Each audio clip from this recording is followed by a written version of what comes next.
الحمد لله رب العالمين. الصلاة والسلام على رسوله الأمين وعلى آله وأصحابه أجمعين وعلى من تبعه بإحسان إلى يوم الدين وبعد. அன்பார்ந்தவர்களே, அல்லாஹு ரப்புல் ஆலமீன் ஒரு முஸ்லிமாக மற்ற முஸ்லிம்களுக்கு செய்ய வேண்டிய கடமைகளாக நபி ஸல்லல்லாஹு அலைஹி வஸல்லம் அவர்கள் மூலமாக நமக்கு 6 விஷயங்களை எடுத்து காண்பித்திருக்கிறான். இது சம்பந்தமாகத்தான் நம்முடைய கடைசி சில அமர்வுகள் போய்கிட்டு இருக்கு. அந்த அடிப்படையில அல்ஹம்துலில்லாஹ், ஒரு முஸ்லிம் பிற முஸ்லிமுக்கு செய்ய வேண்டிய 6 கடமைகளில் ஒரு சில கடமைகளை பற்றி தெரிஞ்சிருந்தோம். அந்த கடமைகளை வரிசைப்படுத்த முடியுமா? முதல்ல சந்திக்கும் பொழுது சலாம் சொல்லுதல். இரண்டாவது அல்ஹம்துலில்லாஹ் விருந்து அழைக்கும் பொழுது அக்செப்ட் பண்ணிட்டு போறது. மூன்றாவதாக ஆலோசனைகள் கேட்கும் பொழுது அல்ஹம்துலில்லாஹ் ஆலோசனை வழங்குவது. அல்ஹம்துலில்லாஹ் பாரக்கல்லாஹு ஃபீக்கும். அப்ப இந்த அடிப்படையில இந்த 3 விஷயங்களை கடமைகளாக நபி சொல்லி கொடுத்தாங்க. எப்படி இஸ்லாமிய கடமைகள், இஸ்லாத்தின் தூண்கள் 5ன்னு எப்படி நம்ம தண்ணி மாதிரி சொல்லுவோமோ, கலிமா, தொழுகை, நோன்பு, ஜக்காத், ஹஜ்ஜுன்னு சொல்லிக்கிட்டு இருப்போமோ, அதே போல ஒரு முஸ்லிம் பிற முஸ்லிம்களுக்கு செய்ய வேண்டிய கடமைகளாக நபி நமக்கு 6 விஷயங்களை சொல்லி கொடுத்திருக்காங்க. இந்த விஷயங்களையும் நாம அதே போல தெரிஞ்சுக்கணும். இந்த விஷயங்களையும் நாம இன்ஷா அல்லாஹ் கடைபிடிக்க முழு முயற்சிகள் எடுக்கணும். அந்த வரிசையில 4வதாக நபி சொல்லி கொடுத்த விஷயம் என்ன அப்படின்னா,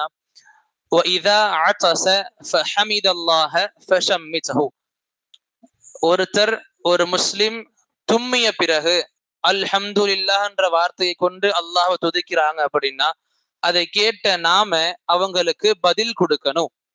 ஒரு முஸ்லிம் தும்மிய பிறகு அல்ஹம்துலில்லாஹ்னு சொல்லக்கூடிய ஒழுக்கம் நமக்கு கத்துக் கொடுக்கப்பட்டிருக்கு.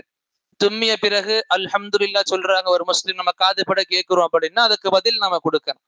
இது ஒரு முஸ்லிமாக மற்ற முஸ்லிம்களுக்கு செய்ய வேண்டிய கடமைகளில் 4வது கடமையாக நபி சொல்லி கொடுத்திருப்பாங்க. அப்ப இந்த விஷயங்கள், இது சம்பந்தமான சில ஒழுக்கங்கள் நாம என்ன தெரிஞ்சுக்கலாம் அப்படின்னா, என்ன வார்த்தைகளை கொண்டு பதில் அளிக்கிறது. முதல்ல நபி சொல்லிட்டாங்க, பதில் கொடுங்க. அவங்களுக்கு என்ன பதில் கொடுக்கிறது? அதே நபி நமக்கு சொல்லி கொடுத்திருக்காங்க. ஒருத்தர் தும்பி அல்ஹம்துலில்லாஹ் சொல்றாங்கல்ல, நீங்க கேட்கும் பொழுது யர்ஹமுக்கல்லாஹ் சொல்லுங்க, அல்லாஹ் உங்களுக்கு அருள் புரியட்டும் சொல்லுங்க. இந்த சுன்னஹ் நம்ம நபி ஸல்லல்லாஹு அலைஹி வஸல்லம் இந்த உம்மத்து முஹம்மதியாவுக்கு சொல்லி கொடுத்த சுன்னஹ் மட்டும் கிடையாது. இந்த தும்மிய பிறகு அல்ஹம்துலில்லாஹ் சொல்றது, அதுக்கு பதில் யர்ஹமுக்கல்லாஹ் சொல்றது, இது காலங்காலமா இருந்த சுன்னாக்கள்ல ஒண்ணு. எங்க இருந்து ஆரம்பிக்குதுன்னா, ஆதம் அலைஹிஸ்ஸலாமுடைய பிறப்பு எங்க இருக்குதோ அன்னையிலிருந்து இதனுடைய வரலாறும் இருக்குது. அல்லாஹ் ரப்புல் ஆலமீன் ஆதம் அலைஹிஸ்ஸலாம படைச்சான், அவங்களுக்கு ரூஹ கொடுத்தான். ரூஹ் கொடுக்கப்பட்ட உடனே ஆதம் அலைஹிஸ்ஸலாம் தும்புனாங்க. ரூஹ் முழுமையாக கொடுக்கப்பட்ட உடனே ஆதம் அலைஹிஸ்ஸலாம் தும்புனாங்க. தும்மிய பிறகு அல்லாஹ் ரப்புல் ஆலமீன் அவங்களுக்கு பேசக்கூடிய ஆற்றல் அப்பவே கொடுத்தான். தும்மிய உடனே அல்ஹம்துலில்லாஹ்னு சொன்னாங்க. அப்ப ஆதம் அலைஹிஸ்ஸலாமுக்கு ரூஹ் முழுமையாக ரூஹ் அடைஞ்ச உடனே தும்முனாங்க. அதுக்கு உடனே அல்ஹம்துலில்லாஹ் சொன்னாங்க. அப்ப அங்க வேறு மனிதர்கள் கிடையாது. அப்ப யாருக்கு முன்னாடி தும்பி இருப்பாங்க? அவங்க அல்லாஹ் ரப்புல் இஸ்ஸா, அவனுக்கு முன்னாடி தும்பி இருப்பாங்க. அல்லாஹு ஜல்ல அலாவுக்கு முன்னாடி அல்ஹம்துலில்லாஹ்னு சொல்லி இருப்பாங்க. அந்த இடத்துல அவங்களுக்கு பதில் யர்ஹமுக்கல்லாஹ்னு கொடுக்கப்பட்டுச்சு. யார் கொடுத்திருப்பாங்க? நபி சொல்லி கொடுத்தாங்க. ரப்புல் ஆலமீனான, அஹ்கமுல் ஹாக்கமீனான அல்லாஹ் ரப்புல் ஆலமீன் பதில் கொடுத்தா யர்ஹமுக்கல்லாஹ். யாருக்கு? ஆதம் அலைஹிஸ்ஸலாமுக்கு. அப்ப இந்த சுன்னா நமக்கு ஆதம் அலைஹிஸ்ஸலாம்ல இருந்து, அவங்க பிறப்பிலிருந்து வந்த சுன்னாவாக இருக்குது. அல்லாஹ் ரப்புல் ஆலமீன் கற்றுக் கொடுத்த, அவன் கற்றுக் கொடுத்த சுன்னாவா இருக்கு. இதை புரிஞ்சுக்கணும். அங்கிருந்து காலங்காலமாக பல நூற்றாண்டுகள், பல சமூகங்கள், பல நபிமார்கள் கடந்த பிறகு நமக்கு இது அல்லாஹ் ரப்புல் ஆலமீன் அது அப்படியே நமக்கு வச்சிருக்கான். ஒரு மனிதர் தும்புனா அல்ஹம்துலில்லாஹ் சொல்லணும். ஏன் சொல்லணும்? ஏன்னா தும்புறதுன்றது அல்லாஹ் ரப்புல் ஆலமீனுக்கு பிடிச்ச இபாதத்துகள்ல ஒண்ணு, பிடிச்ச விஷயங்கள்ல ஒண்ணு. பொதுவா ஏன் சொல்லுவோம் அப்படின்னா, புகாரில வரக்கூடிய ஹதீஸ் தான். அது நபி ஸல்லல்லாஹு அலைஹி வஸல்லம் சொல்லியிருப்பாங்க, இன்னல்லாஹ யுஹிப்புல் இதாஸ், அல்லாஹ் ரப்புல் ஆலமீன் தும்முவதை விரும்புகிறான். ஒரு மனிதர் தும்புறான்னா அது அல்லாஹ் விரும்புறான். ஏன் விரும்புறான்? அந்த மனிதர் தும்மிய பிறகு அல்லாஹ்வை புகழ்வான். எந்த வார்த்தைகளை கொண்டு புகழ்வான்? எந்த வார்த்தைகளை கொண்டு அல்லாஹ்வை புகழரும் அல்லாஹ் சொல்லி கொடுத்தானோ சூரா ஃபாத்திஹாவுடைய ஆரம்பத்துல, அதே அல்ஹம்துலில்லாஹ் என்ற வார்த்தை கொண்டு புகழ்வான். யார் இந்த அல்ஹம்துலில்லான்ற வார்த்தையை கொண்டு தும்மிய பிறகு புகழ் வாங்குவோம் அல்லாஹ்வை, இதை கேட்ட மத்த முஸ்லிம்கள் மீது கடமையாக இருக்குது அவங்களுக்கு துவா செய்யணும். யர்ஹமுக்கல்லாஹ், அல்லாஹ் உங்களுக்கு அருள் புரியட்டும். அப்ப அல்லாஹ்வுடைய அருள் புரியட்டும் என்கிற துவாவுக்கு இந்த அமல் நமக்கு, இந்த செயல் நமக்கு வழிவகுத்து கொடுக்குது. அந்த அடிப்படையில் நபி சொல்லி கொடுப்பாங்க, இதாஸ் தும்முவது என்பது அல்லாஹ்வுக்கு பிடிச்ச விஷயங்கள்ல ஒண்ணு. அதே போல எப்படி அல்லாஹ்வுக்கு தும்முவது பிடிக்குமோ, கொட்டாய் விடுறோம்ல நம்ம தூக்கத்து கலகத்துல, தூங்கி எழுந்த பிறகு, ரொம்ப டயர்டான பிறகு, சோர்வா இருக்கும் பொழுது கொட்டாய் வாய் திறந்து கொட்டாய் விடுவோம். இந்த கொட்டாய் விடுதல் அல்லாஹ்வுக்கு பிடிக்காது. அல்லாஹ் தும்முறதை எப்படி விரும்புறானோ அதே போல கொட்டாய் விடுதலையும் அல்லாஹ் தஆலா அப்படியே வெறுக்கிறான். ஏன் வெறுக்கிறான்? இதற்கான காரணங்கள் அதே ஹதீஸ்ல கிடைக்கும். நமக்கு சொல்லுவாங்க, ஒரு மனிதர் தும்புனா அல்லாஹ்வை புகழ்வான். இன்னும் அல்லாஹ்வுடைய அருள் கிடைப்பதற்கான துவாக்கள் முஸ்லிம்கள் செய்வாங்க. இது அல்லாஹ்வுக்கு பிடிக்கும் இந்த செயல். இதனால இந்த தசாவுப், இந்த கொட்டாவின்றது நபி சொல்லுவாங்க, இன்னஹு மினஷ் ஷைத்தான், இந்த கொட்டாவின்றது ஷைத்தான் கிட்ட இருந்து வருது. அதோடு சொல்லி முடிக்கல, நபி சொல்லி கொடுத்தாங்க, இன்ன அஹதகும் தசாவப தசாஅப, இந்த மனிதர்கள்ல யாராச்சும் நீங்க கொட்டாய் வருது உங்களுக்கு அப்படின்னா, ஃபல் யருஜஹு மஸ்ததா, எவ்வளவு முடியுமோ அவ்வளவு கண்ட்ரோல் பண்ணுங்க. வாயை பிளந்து இஷ்டத்துக்கும் விடக்கூடிய பழக்கம் முஸ்லிம்கள்லாம் இருக்கக்கூடாது. எவ்வளவு முடியுமோ கண்ட்ரோல் பண்ணுங்க. கையை வச்சு முதல்ல வாய் திறக்க விடாம பண்ணணும். எவ்வளவு முடியுமோ உதற அழுத்தி பிடிச்சிக்கணும். முடியலையா அப்படியும் மீறி தொடக்குதா, கையை வச்சு முடிக்கணும். அப்பயும் நமக்கு ஒரு மாதிரி டிஸ்கஸ்டிங்கா இருக்கா, துணியை வச்சு மூடிக்கணும். அப்ப எவ்வளவு முடியும் நபி சொன்னாங்க, மஸ்ததா, எவ்வளவு முடியுமோ அவ்வளவு நீங்க கண்ட்ரோல் பண்ணணும் அந்த தசா உப கொட்டாவிய. ஏன் கண்ட்ரோல் பண்ணணும்? அதே நபி சொல்லி கொடுத்தாங்க, ஒரு மனிதர் கொட்டாய் விடுறா அப்படின்னா மின்ஹுல் ஷைத்தான், ஷைத்தான் அவரை கண்டு அந்த நேரம் சிரிக்கிறான். அப்ப நம்மை கொண்டு ஆனந்தம் அடைந்து ஷைத்தான் சிரிக்கிறான் அப்படின்னா அல்லாஹ்வுக்கு கண்டிப்பா பிடிக்காது. ஷைத்தானுக்கு ஆனந்தத்தை கொடுக்குது அப்படின்னா அல்லாஹ்வுக்கு பிடிக்கக்கூடிய செயலா கண்டிப்பா இருக்காது. அப்ப அல்லாஹ் ரப்புல் ஆலமீன் நபி நம்ம சொல்லி கொடுத்திருக்காங்க, தும்முறது அல்லாஹ்வுக்கு பிடிச்ச செயலா இருக்குது. அதே போல கொட்டாய் விடுறது அல்லாஹ்வுக்கு பிடிக்காத, அல்லாஹ் வெறுக்கின்ற செயலா இருக்குது. எந்த மனிதருக்கு கொட்டாய் வருமோ அவங்க எவ்வளவு முடியுமோ அவ்வளவு தன்னுடைய வாயை அடக்கிக்கணும். ஏன்? ஷைத்தான் சிரிக்கிற தருணமாக அது இருக்கும் சொல்லி கொடுத்தாங்க.